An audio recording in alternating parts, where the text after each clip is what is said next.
El Señor esté con ustedes. Del Santo Evangelio según San Marcos. En aquel tiempo se acercaron a Jesús Santiago y Juan, los hijos de Zebedeo, y le dijeron: Maestro, queremos que nos concedas lo que vamos a pedirte. Él les dijo: ¿qué es lo que desean? Le respondieron: concede que nos sentemos uno a tu derecha y el otro a tu izquierda cuando estés en tu gloria. Jesús les replicó: no saben lo que piden. ¿Podrán pasar la prueba que yo les voy a pasar y recibir el bautismo con el que seré bautizado? Ellos le respondieron: sí podemos. Y Jesús les dijo: ciertamente pasarán la prueba que yo voy a pasar y recibirán el bautismo con que yo seré bautizado. Pero eso de sentarse a mi derecha o a mi izquierda no me toca a mí concederlo. Eso es para quienes está reservado. Cuando los otros 10 apóstoles oyeron esto, se indignaron contra Santiago y Juan. Jesús reunió entonces a los 12 y les dijo: ya saben que los jefes de las naciones las gobiernan como si fueran sus dueños, y los poderosos las oprimen. Pero no debe de ser así entre ustedes. Al contrario, el que quiera ser grande entre ustedes, que sea su servidor. Y el que quiera ser el primero, que sea el esclavo de todos. Así como el Hijo del Hombre, que no ha venido a que lo sirvan, sino a servir y a dar su vida por la redención de todos. Palabra del Señor. Siéntense un momento, por favor. Hermanos, continuamos leyendo el Evangelio de San Marcos y hoy, por tercera vez, recuérdenlo, Jesús anuncia su pasión.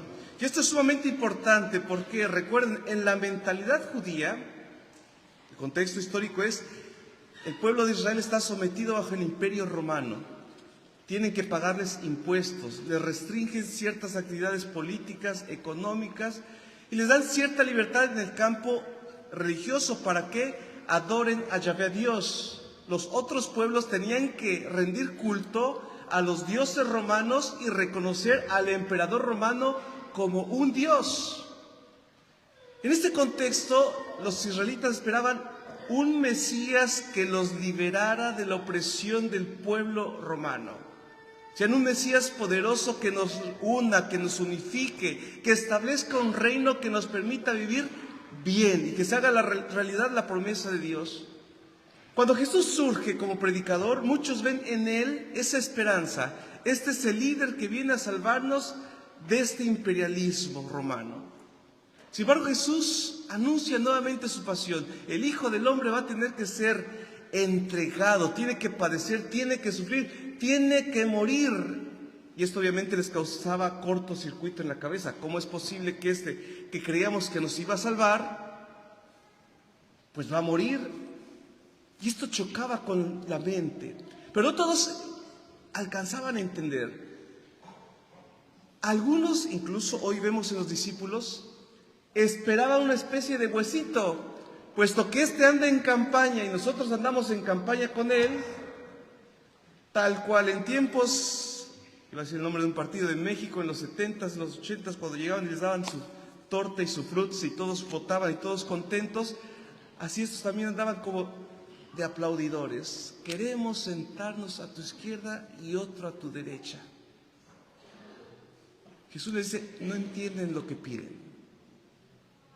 Anuncia su pasión. Ustedes van a recibir el mismo bautismo que yo voy a recibir. ¿Cuál es el bautismo? Bautismo de sangre. Entre paréntesis, ¿sabían ustedes que existe un bautismo de sangre? Otro de intención y otro de agua. ¿No? Se los platico rápidamente, entre paréntesis.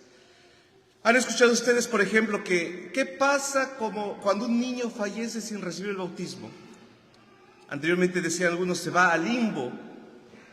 Esto nunca fue una enseñanza de la iglesia, esto es bien importante, nunca fue una enseñanza de la iglesia, nunca estuvo en el catecismo, nunca fue enseñado oficialmente, era una reflexión teológica que hacían algunos teólogos que reflexionaban, puesto que el bautismo nos da la salvación y estos niños no pecaron conscientemente, pues no pueden ir a un lugar de castigo, pero tampoco pueden entrar a la gloria porque no están bautizados. Entonces ellos imaginaron el limbo es una especie de una nada, ni sufren ni gozan, neutral.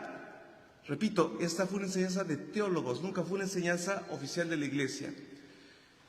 Sin embargo, la iglesia reflexiona y dice, no, existe también el bautismo de intención. ¿Cuál es el bautismo de intención? Cuando los padres tenían la intención de bautizar ese hijo en cuanto naciera. Recibe el bautismo por la intención que los padres tenían de bautizar a su hijo. Mucho cuidado, eso no aplica cuando ya tienen los niños 7, 8, 5 años. Ay, pobre, 20 años, no los bautizaron. ¿Tenía la intención de bautizarlo a ver cuándo? No. Segundo, el bautismo de agua, el que normalmente recibimos todos. Y el bautismo de sangre. Es aquel bautismo de aquellos que, estando preparándose para recibir el bautismo, no lo alcanzaron a recibir y derramaron su sangre dando su vida por su fe en Jesucristo. Y esto sucede, hermanos, aquí ya no, pero en muchos países actualmente, en África, en los primeros siglos de la iglesia, para hacerse cristianos tenían que pasar 3 años de catequesis y de pruebas. 3 años. Y durante esos 3 años se les iba introduciendo poco a poco en la doctrina de la fe y ahí surgen los padrinos. ¿Quiénes son los padrinos? Aquellos que ven que aquel se quiere hacer cristiano y deciden acompañarlo en su proceso de crecimiento espiritual para iniciarlo en las verdades de la fe, lo que creemos, y en la celebración de nuestra fe, los sacramentos. Y esas mismas personas que lo acompañaban durante esos 3 años, o el tiempo que durara la formación, eran los mismos que en la noche del sábado santo metían al templo y los presentaban a la comunidad diciéndole, después de haberlos llevado, acompañado, iniciado en las verdades de nuestra fe, hemos encontrado que estos son dignos de recibir el bautismo. Y entonces ya recibieron los sacramentos. Que, les decía yo, algunas veces esas personas no alcanzaban a recibir el bautismo porque eran denunciados ante el gobierno. Pensemos lo que está pasando ahora en Nicaragua. Los catequistas, no solo los sacerdotes, cuántos catequistas, cuántas personas, las rezanderas, los están persiguiendo, se los están llevando a la cárcel, los están desapareciendo. En ese contexto de persecución es el bautismo de sangre. Aquellos que, dando su vida por el Evangelio, por Cristo, entregan su vida aunque no hayan recibido el bautismo. Jesús habla de ese bautismo. Yo voy a recibir un bautismo, ustedes también lo van a recibir.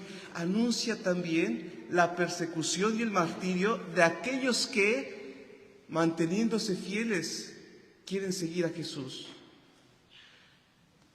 Esto nos lleva, hermanos, rápidamente a la primera lectura. Hemos escuchado el libro del profeta Isaías. Se nos describe, el Señor quiso triturar a mi siervo para que entregara su vida como expiación de los demás. Cristo, hermanos, es sacerdote, pero no solamente sacerdote, es el sumo y eterno sacerdote. Aquí hay que reflexionar bien qué es o quién es un sacerdote. Un sacerdote es una persona puesta por Dios para mediar entre Dios y los hombres.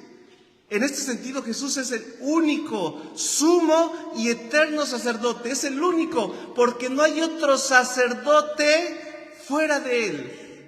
Nosotros, sacerdotes, participamos del sacerdocio único y eterno de Cristo. Pero en sentido propio, el único sacerdote es Él. Es eterno, porque Él siempre ha intercedido, intercede por nosotros. Y es sumo, es decir, es lo máximo, porque no hay ningún sacerdocio que lo sobrepase. Esto nos lleva rápidamente a la segunda lectura de la carta a los Hebreos. Dice Jesús, el Hijo de Dios es nuestro sumo sacerdote que ha entrado al cielo. Jesús, fíjense bien cómo es su mediación. Estando separado el cielo de la tierra, lo divino de lo humano, Él al encarnarse, al hacerse uno de nosotros, une lo eterno con lo temporal, lo humano con lo divino, el cielo con la tierra, y se convierte en mediador, repito, entre Dios y los hombres a través de su encarnación, a través de la entrega de su vida, del derramamiento de su sangre en la cruz. El sacerdote es aquel que ofrece ofrenda. Cristo se convierte en ofrenda y se ofrece como ofrenda para nuestra salvación. Esto es bellísimo, hermanos. ¿Por qué? Fíjense, hay gente que a veces no entiende la Santa Misa. Ay, otra vez Santa Misa, misa. Yo ya no voy a misa. ¿Para qué misa? Siempre lo mismo. Es el único y eterno sacrificio de Jesucristo. Cuando nosotros nos reunimos aquí, hermanos, en la Santa Misa, Cristo ejerce su sacerdocio. El mismo sacrificio de Cristo en la cruz se actualiza, es decir, se hace presente en cada Santa Misa. Ojo, no es que se repite en cada misa el sacrificio de Cristo en la cruz, no se repite, se hace presente. ¿Cómo es posible esto, hermanos? Es simple, desde el punto de vista teológico, filosófico. Para Dios, ¿hay pasado, presente y futuro? ¿Sí o no? No, porque Dios es eterno. El tiempo es para nosotros materiales, temporales, que nacemos, crecemos y morimos. Dios es eterno. Esto, hermanos, desde otro punto de vista, otra reflexión es bellísimo. Rápidamente, desde el punto de vista de nuestra propia vida. Yo no sé si algunas veces ustedes se han sentido cansados de decir, tantas veces le he pedido perdón a Dios de mis pecados, ya no puedo, ya no quiero. ¿Qué crees? Dios ve tu vida, toda nuestra vida, como un eterno presente. Él nos conocía hace 10 años cuando decíamos quiero cambiar, hace 5 años, hace 1 año, y nos perdonó. Pero Él sabía y sabe nuestro presente y sabe nuestro futuro, las veces que vamos a caer, las veces que le vamos a fallar. ¿Y qué crees? Te perdona. Esto es bello. Regreso al punto. Siendo Dios, Cristo, verdadero Dios, verdadero hombre, estando Él en la cruz, su sacrificio es un eterno presente. Y en su mente de Dios, en el tiempo de Dios, cada celebración eucarística estaba ahí presente, o mejor dicho, de otra manera, en cada Eucaristía se hace presente el sacrificio de Cristo en la cruz.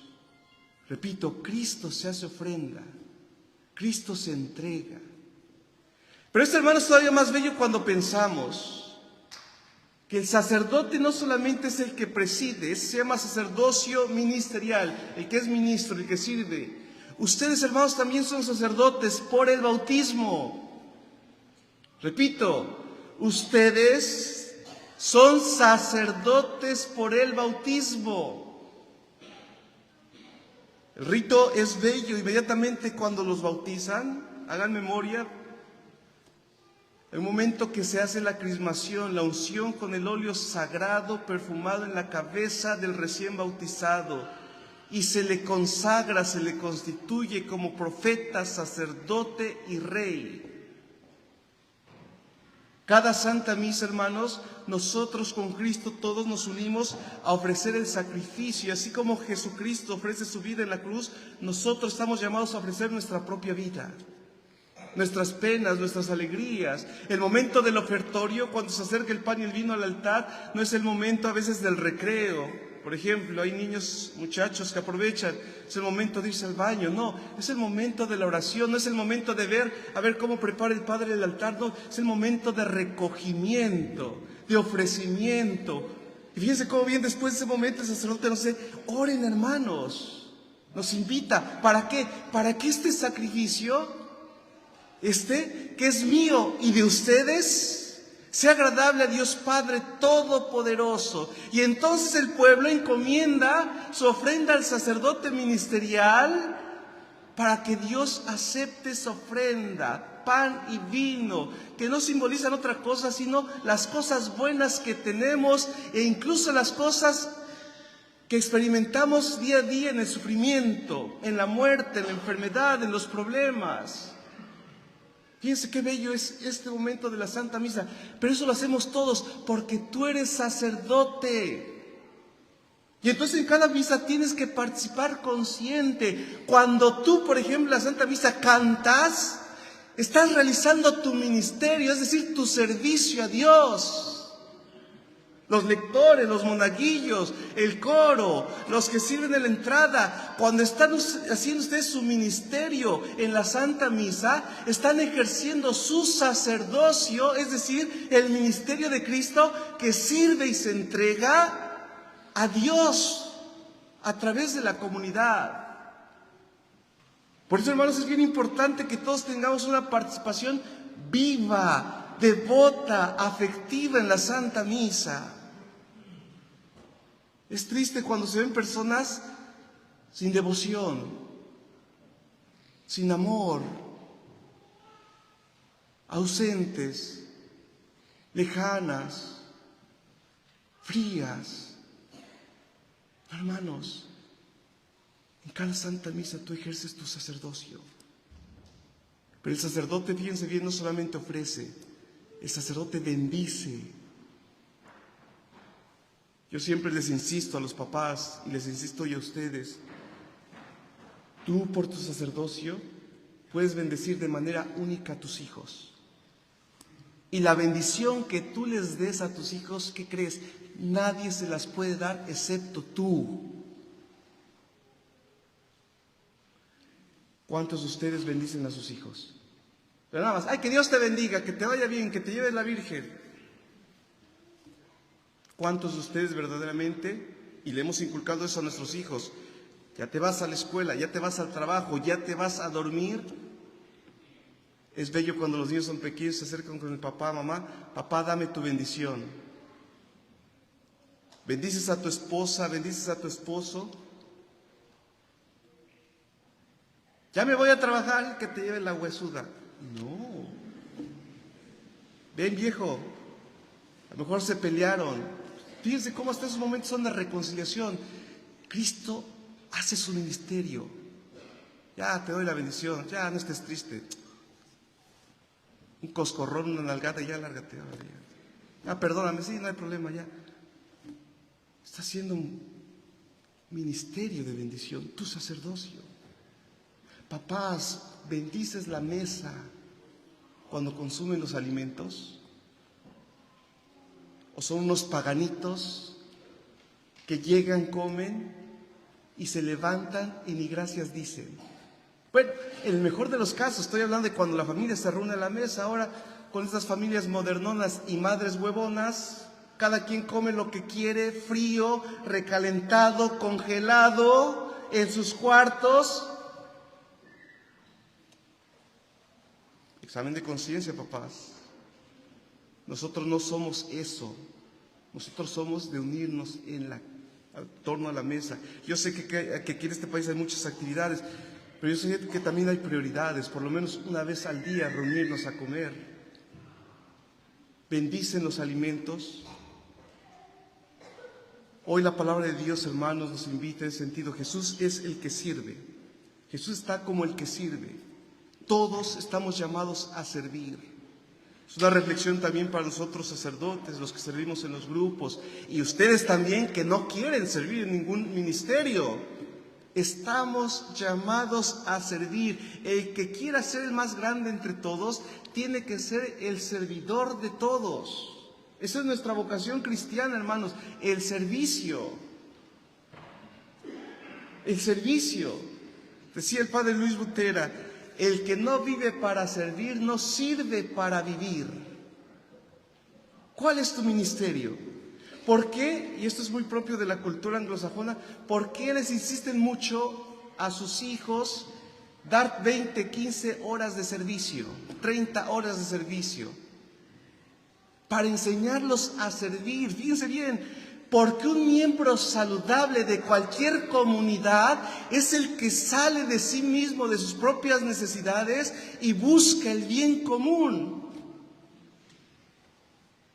Cuando ustedes les piden una carta de migración, ¿qué les pide el juez o la autoridad migratoria? Una carta de su iglesia donde el ministro haga constar que vas al servicio religioso, que das un servicio en tu comunidad y que contribuyes económicamente para tu comunidad, porque ellos ven en eso un signo de que esta persona se está injertando positiva y activamente en esta sociedad, y entonces tiene un punto más. Ustedes mismos lo harían como papás, ¿no? Imagínense que llega un hijo que no tiende ni su cama y yo aquí quiero, y quién sabe qué le dices. Espérate, en esta casa hay derechos y también hay responsabilidades. Bueno, eso los papás, hay otros que les vale, pero ese no es el tema. Pidámosle hoy, hermanos, al Señor revivir nuestro sacerdocio. Vivamos con esa actitud de servicio y estamos siempre como los que servimos. Que el Señor así nos los conceda. Creo en un solo Dios, Padre Todopoderoso, Creador del cielo y de la tierra, de todo lo visible y lo invisible. Creo en un solo Señor Jesucristo, Hijo único de Dios, nacido del Padre antes de todos los siglos, Dios de Dios, luz de luz, Dios verdadero de Dios verdadero, engendrado, no creado, de la misma naturaleza del Padre, por quien todo fue hecho, que por nosotros los hombres y por nuestra salvación bajó del cielo, y por obra del Espíritu Santo se encarnó de María la Virgen y se hizo hombre, y por nuestra causa fue crucificado en tiempos de Poncio Pilato, padeció y fue sepultado, y resucitó al tercer día según las Escrituras, y subió al cielo, y está sentado a la derecha del Padre, y de nuevo vendrá con gloria para juzgar a vivos y muertos, y su reino no tendrá fin. Creo en el Espíritu Santo, Señor y dador de vida, que procede del Padre y del Hijo, y con el Padre y el Hijo reciben la misma adoración y gloria. Creo en la Iglesia, que es una santa, católica y apostólica. Espero en la resurrección de los muertos y la vida del mundo futuro. Invoquemos, hermanos, al Señor, que quiere que todos los hombres se salven y lleguen al conocimiento de la verdad. A cada petición digamos: te rogamos, Señor.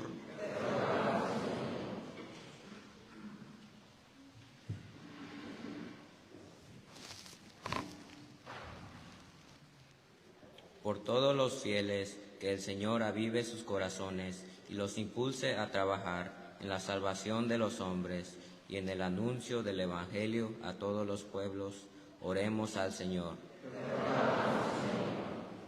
Por los pueblos y razas, que sean desterradas todas las divisiones que los separen y se mantengan firmes en la sociedad humana, la igualdad y la justicia, oremos al Señor. Por los prófugos, los exiliados, los rechazados por la sociedad y los abandonados, que puedan regresar a la patria, y que el Señor conceda a todos un corazón bondadoso para con los pobres y forasteros. Oremos al Señor. Por los aquí reunidos, que Dios infunda en nuestros corazones su espíritu de amor, a fin de que, revestidos con los mismos sentimientos de Cristo, amémonos a Dios en los hermanos. Oremos al Señor.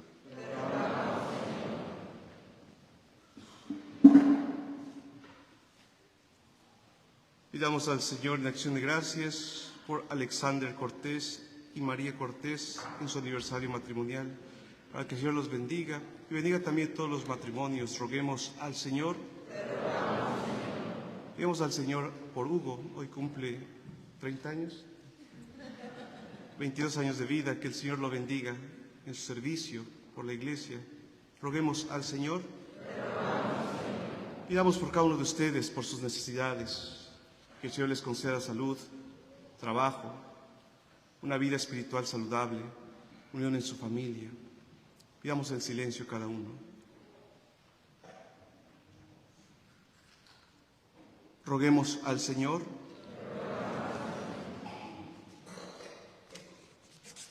Dios Todopoderoso, que en tu Hijo amado nos has dado un sumo sacerdote que ha atravesado el cielo para ofrecerte el único sacrificio que quita los pecados del mundo. Escucha nuestras oraciones y haz que, purificados con su sangre, bebamos del cáliz que él bebió y seamos bautizados en el bautismo de su muerte redentora por Jesucristo nuestro Señor. Amén. Sentados.